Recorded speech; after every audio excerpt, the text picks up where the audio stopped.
Não vai dar!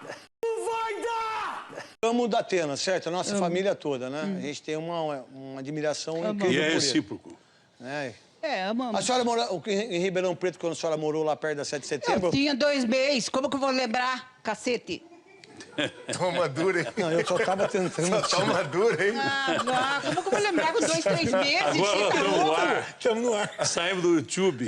Porque no YouTube nós falamos caca pra caramba mas- aqui. Ele trabalhava, o pai dele ganhava uma miséria, né? Polícia Militar que ganha uma miséria. Continua né? ganhando uma miséria, Polícia Então, Militar. E não tinha, e eu lavava roupa de ganho pra pagar os vidros que ele quebrava na escola. Mas ele Filha devia do quebrar a Bobo. vida de quem merecia, porque o Neto tem pontaria boa.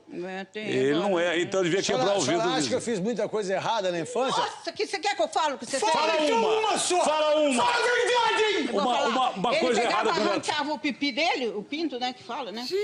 E mijava tudo na cabeça das meninas, rapaz. Ele fazia isso.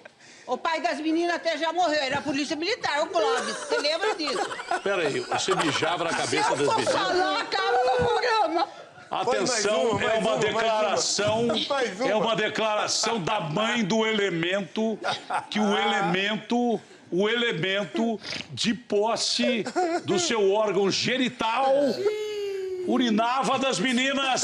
Isso é um tapa na cara da sociedade. Vamos ao depoimento da mãe. Mas eu O fazia que a isso senhora aonde? acha disso? Aonde eu fazia isso aí? Na escola, na Mari Bianchi.